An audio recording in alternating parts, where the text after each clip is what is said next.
Hi, it's Paul from selfhelpforlife.com, and today I'm going to cover 10 ways to help you overcome overwhelm.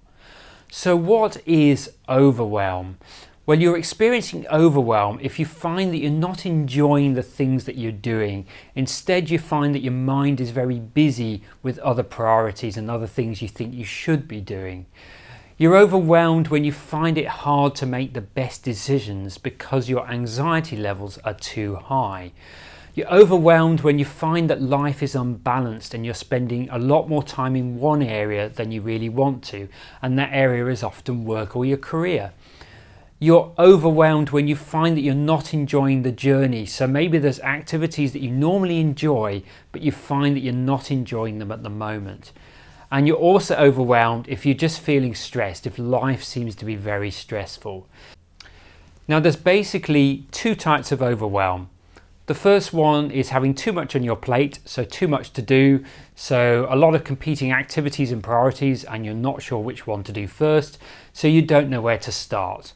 And then the second type of overwhelm is too much information, and this is becoming more and more common these days with the internet.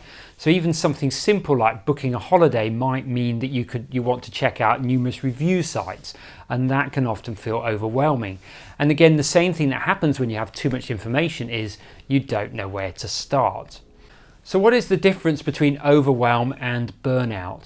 Well, overwhelm is really when you have too much to do or too much information today or over the next few days. So it's a very short-term thing. Burnout is more when you've been working too hard for too long and you're exhausted. Basically, your body and your mind is saying you need a break.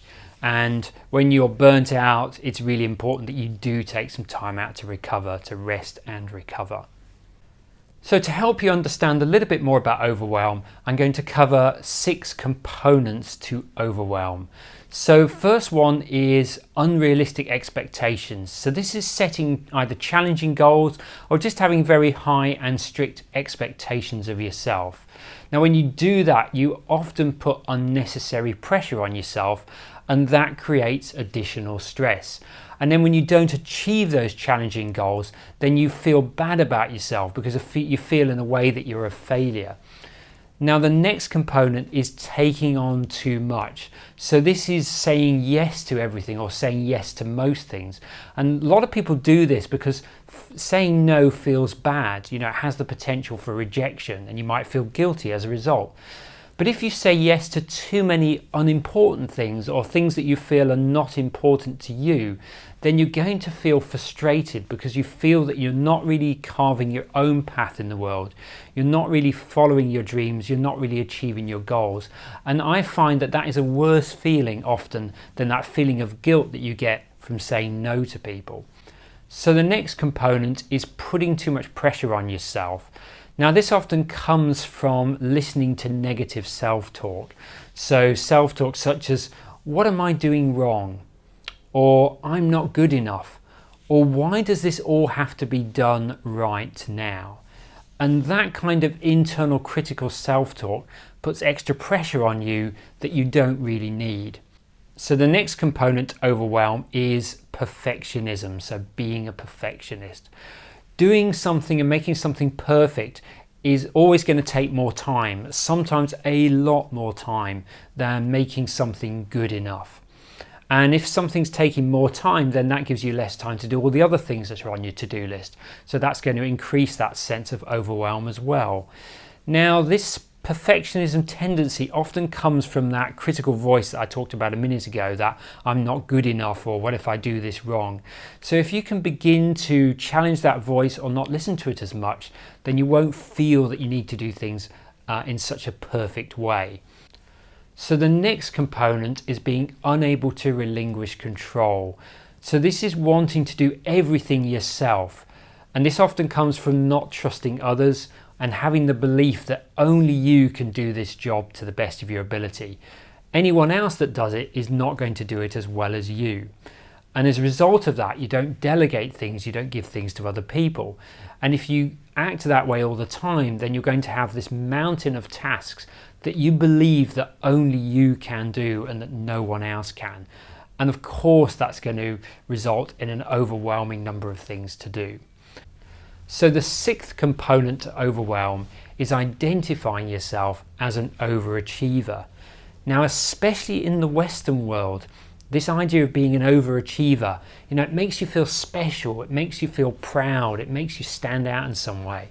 You say things like, I am an overachiever, and maybe you have a long list of achievements, things that you've achieved in the past and goals and things you want to achieve in the future. But if that sense of being an overachiever is making you feel stressed and overwhelmed, then maybe it's time to just let go a little bit of that identity of being an overachiever. Because if you can reduce overwhelm, then you're going to feel more relaxed and you're going to feel happier. So now that you understand what overwhelm is, I'm going to cover 10 ways to help you overcome overwhelm. So the first way is to do a brain dump. So when you feel overwhelmed, there's a lot going on in your head. There's lots of thoughts, there's lots of ideas, there's lots of things to do, maybe projects as well. And this really clutters your mind, and as a result you have what I call cloudy thinking. You just can't think clearly. So the key is to get it all out of your head and onto paper or onto your computer. So what you want to do is write or type everything down, everything that's in your head, and get everything that's on your mind, and get that down onto paper or onto your computer. Now, what you don't want to do at this stage is try and order or prioritize. You just want to do a brainstorm or a brain dump. And I've often found that when I do this and when other people do this, that it has what's called a cathartic effect. So it helps release emotions, it helps get things off your chest, and you will feel a lot clearer in your mind once you've done that. So now that you have done a brain dump, the next way is to prioritize, and there's a few different ways that you can do this. So one great way is the 3 Ds. Okay, so the Ds stand for delete, delegate, and delay. So in terms of delete, ask yourself, is this task necessary? Do I actually need to do this task at all? Now, sometimes you won't know the answer. I know certainly in my life, particularly in business, in my career, that there's things that I feel I need to do, but I don't know until I've done them whether they're actually going to work, whether they're going to get the outcome. So sometimes you just have to accept that you may not know whether this task is necessary until you actually do it. But if you can make that decision and you don't need to do it, then that's great. So then delegate. So ask yourself the question, do I have to do it? So if we know that the task needs to be done, but do I need to do it myself? Okay, and I'll talk a bit more about this a little later on. And then the third one is delay. So you know that you need to do the task, you've decided it does need to be done by yourself, but does it need to be done today? Okay, so maybe it can be delayed. Now also, to help you with prioritizing, here are 3 great questions that Tim Ferriss uses. And the first question is, what are the 20% of activities, responsibilities, or people that will give me 80% of the results and positive emotional states that I want? I love the fact that he includes positive emotional states in there. So it's not just about results, it's about feeling good as well. Now, Tim's second question is, what are the 20% of activities, responsibilities, or people that are creating the pain and negative emotional states in my life? And Tim's third question is, what would this be like if it was easy? So let's say you're writing a book and you think it's going to take you 3 months. What would it be like if it was easy? What would it be like if you could write the book in 1 week? And this will really challenge your thinking. Now, to write a book in 1 week, you might need to involve other people, you might need to pay to get some of that work done, but it just really opens your mind to doing things more effectively and more quickly. So some other questions to help you with prioritizing could be, what is the most important thing for me? Okay, so forgetting everybody else, what is the most important thing that's going to make you as a person feel more fulfilled and more happy, and prioritizing that in your life? Or what do you enjoy doing? Or what intuitively feels like the right thing to do? So the third way to overcome overwhelm is to plan your day effectively. So you want to set goals and plans for the day that are realistic. They can be a little bit of a stretch, but you want to ensure that they seem realistic. It's good to aim high, but don't try to do too much, because otherwise at the end of the day you'll either be very stressed or you'll be looking at a to-do list where quite a lot of things are not ticked off, and when that happens you can feel like a failure. Also ask yourself, does this really need to be done right now? So when you're looking at all the things on your list, ask, do they really need to be done right now? And be brutally honest with your answer. And then time block. So this is putting chunks of time in your calendar, so this could be your Outlook or your Google Calendar, for those main things that you want to do during that day. So it could be an hour and a half, 2 hours. So putting those time blocks in, but also putting in some blocks for rest time as well. So these could be little 15-minute blocks after each of the main time blocks to maybe do some meditation, have a little nap, or just go for a short walk. So these can be kind of 10 or 15-minute slots. And then also schedule some catch-up time later in the day. So this could be 30 to 60 minutes where you can deal with any tasks that did overrun, or if you got unexpected phone calls that delayed your schedule, you've got that time later in the day to recover from that. And that will help you feel less overwhelmed because you're giving yourself that safety buffer. So the fourth way to help you overcome overwhelm is to pause or take a break. Now, I mentioned this briefly in the previous way around planning your day effectively, but it's important because when you feel overwhelmed, your mind can often go into a bit of a vicious cycle. So your mind is already active with stressful thoughts and anxious thoughts, and you get more stressed thinking about those thoughts and all the things you need to do. That makes you feel more overwhelmed. You then feel more stressed and anxious, and your mind just can't think clearly. So taking a break allows your mind to reset. Also, you only have a finite amount of mental and emotional energy during the day. So even if you've got 15 hours to get all the things you need to do done, you will probably run out of energy before that time. But if you can take breaks, then this can help to recharge and replenish your mental and emotional energy. I know many times when I've had a whole day to get lots of things done, and I thought, yeah, great, I'm going to do all these things. And then after maybe 4 or 5 hours, I'm starting to notice that my concentration's going and I find I need to take a break. So that's really important. Now, when you do pause or take a break, it's important that you do something that's going to slow your mind down. So there's lots of things you could do, like read the news or check in on sports or do some random surfing on the internet, but that's going to keep your mind active. So you want to do something that's going to actually slow your mind down. So this is why things like meditation or taking a nap or going for a walk can be really, really effective. Now, here is a great exercise to do in your breaks. It's called the pause exercise. It's by Buggy at mindfulambition.net. So he says start with a 5-minute meditation. This is really just to calm your mind and regain some clarity.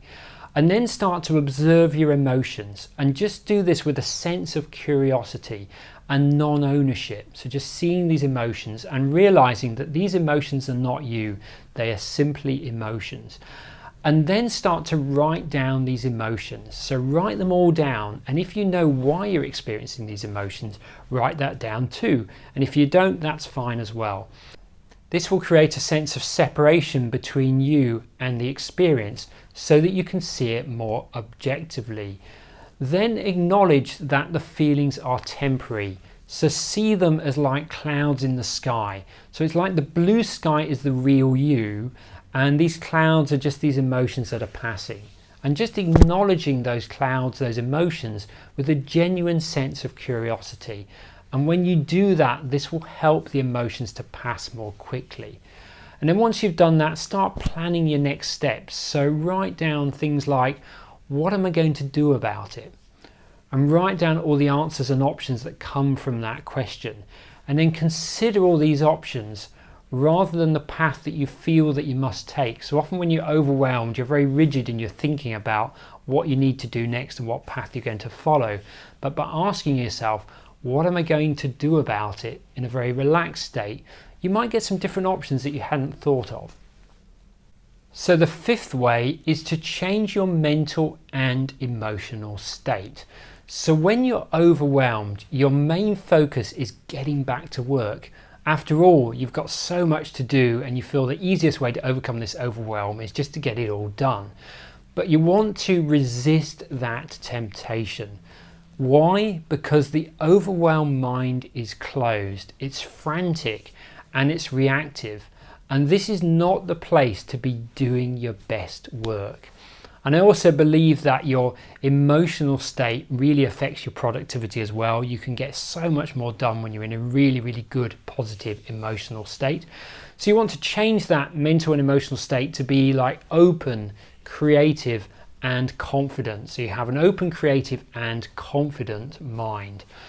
So what's the best way to do this? Well, the best way is to take a break, which we already mentioned in the previous way. But the best thing to do in that break is to do some physical exercise. So to really get your body moving. That will really help change your mental and emotional state. So it could be, if you've got time, do a full workout, 45 minutes to an hour, do a full workout if you've got time to do that. Or it could be doing some jumping jacks or some push-ups or some yoga poses. It could be going for a short walk or a short run. Also, it could be calling a friend or finding some funny videos on YouTube and watching those. So something that's going to really change your mental and emotional state. So number 6 is to change overwhelm inducing thoughts. So these could be uncertain thoughts, thinking that you lack control, thinking that you can't work fast enough, not sure if you're doing the right thing, or simply that you feel you're not good enough. These thoughts form the backbone to overwhelm. So what you want to do is start to question these thoughts. Ask yourself, are these thoughts reasonable? Are these thoughts realistic? If not, change them. Remember that you are not your thoughts, you are the person behind your thoughts. You can ignore and you can challenge your thoughts. You wouldn't blindly accept what a critical person says to you, so don't do that with your thoughts. So when challenging overwhelming thoughts or self-talk, you want to ask yourself 3 questions. The first one, is the thought accurate? Secondly, is it reasonable? And thirdly, is it helpful? So with the thought, I will never get this done. Okay, is the thought accurate? No, not really. It includes the word never. The reality is you will get it done, so the thought is incorrect. Is this thought unreasonable? Probably not. Is this thought unhelpful? Definitely yes. Saying I will never get this done is certainly not helpful. So what are some of the things I could change this thought to then? So I could change it to, I'll do as much as I can today and I'll ask for help or an extension if I need to. Or if I split this into smaller chunks, it will seem more doable and I'll be able to measure how I'm progressing. Or if I take a break, I'll be able to think more clearly, I'll be more productive, and I'll do the right thing. What about, I don't know the best option to choose? Okay, is it inaccurate? Yes, best option. There could be a number of different options that could be equally effective. Is it unreasonable? Yes, best option again. Again, there could be a number of different options, so it's unreasonable to be looking for that best option. Is it unhelpful? Yes. I don't know the best option to take, so don't know is an unhelpful thought. So I could change this thought to, I'll research and decide the best option for me, knowing that I can change it later if I need to, and besides, I'll learn from the experience anyway. So when you challenge those thoughts and you change those thoughts, those new thoughts are going to lead to positive emotions and positive behavior. So number 7 is to be conscious of time spent. It's very easy to coast through a day and not achieve very much when you don't have any immediate time pressures or deadlines. And this is especially true if you don't plan your day effectively, as I mentioned in step 3 earlier. And what can happen then is a whole day can go by and you've been relatively busy, but you look at the end of the day at what you've achieved and you haven't really achieved a great deal. So the solution is to decide in advance how long certain tasks will take and then block out that time in your calendar and then use a timer to track how much time you actually spent. So I use Toggl desktop. I'll put a link to that in the description below. Now when you get to the end of that block of time, if you haven't finished that task, then you want to make a conscious decision on whether to continue with that task for some more time, which might mean that something else slips, or whether you're going to reschedule finishing that task to another time or another day. It's important that you make that a conscious decision. A lot of people just keep working on a task without really being aware of how much time they're spending, and then they wonder why they're feeling overwhelmed at the end of the day with all the other things that they didn't do. So number 8 is to consume less information. This is especially important if you're feeling overwhelmed by the amount of information you have. And of course, the internet makes this a lot worse in many ways, because now there's review sites for everything. So whether you're thinking of purchasing a product, there's many review sites that will tell you if it's any good or not. Same when you're researching holiday destinations or holiday accommodation. It's very easy to spend a lot of time reviewing all that information and getting overwhelmed. Also, if you're researching different therapies or different diets or different marketing techniques, often there's lots of different information and lots of different paths you could follow. And often the advice you get, especially with diets and marketing techniques as well, is often conflicting. So one person will say one thing and then someone else will say something else. So how do you get around that? Well, I think the solution is actually to consume less information. Now, when I was getting ready in the mornings, I used to listen to marketing podcasts. But I found that after a few weeks of doing that I was getting overwhelmed with all this different and conflicting information. And I thought to myself, well, I know enough for now. I can always get more information later. But for now, I'm going to stop doing that and I'm going to listen to some different podcasts instead. So it's important to sometimes be very selective with the information you're listening to. And sometimes it's nice to listen to podcasts and things when you're doing other things. But if that makes you feel overwhelmed, then maybe it's better to do something else instead. Also, don't blindly assume that other people's advice, even from the experts, is necessarily right for you.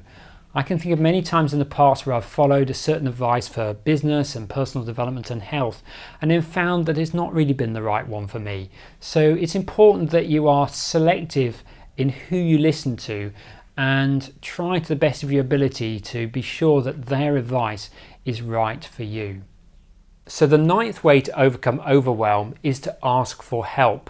Now, this was a biggie for me, but there's a great saying which is, you can do anything, but you can't do everything. So you can do anything, but you can't do everything. Now, for the first 18 months of Self-Help for Life, I did absolutely everything myself. I designed the website, I created it, I got to understand different technology that needed to be used. I became a little bit of a graphic designer. I was designing image quotes to go on social media. I was learning about search engine optimization, which was a way of getting the posts to rank better in Google. I was writing articles, recording videos, editing the podcast. I was doing absolutely everything myself, and I was so busy. And I was reluctant to outsource some of those tasks to other people because, well, it costs money to start with. And in the early days, Self-Help for Life wasn't making any money. So I was reluctant to spend more money when I wasn't making money.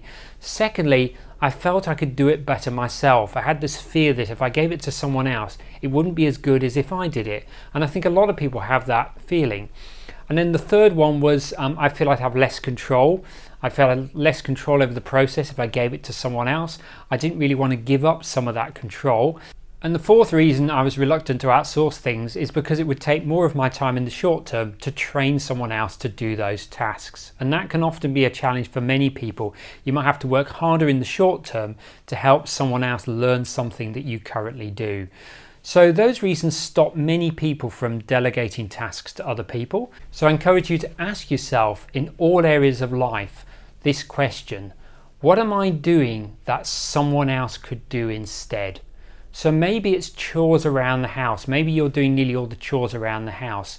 Perhaps your partner could help you more with those chores. Perhaps they could be more evenly distributed. Or perhaps you could get your kids involved as well. Maybe for a bit of extra pocket money, they could start helping with some of the chores around the house.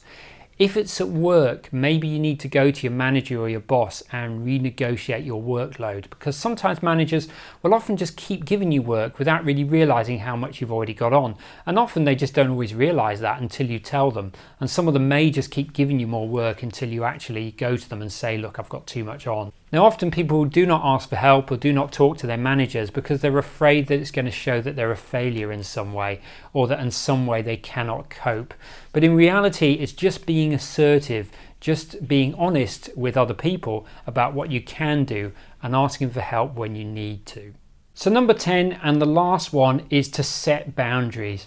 Remember that time is the most precious resource. You cannot replace time. You only have 24 hours in a day, so you want to spend it wisely.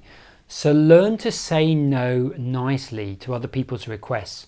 Resist saying yes if you're going to feel regret or you're going to feel resentment later. When you need to say no, offer other alternatives or solutions, perhaps someone else that can help, or perhaps another way of meeting that request that that person hadn't thought of. And set time limits for different areas of life.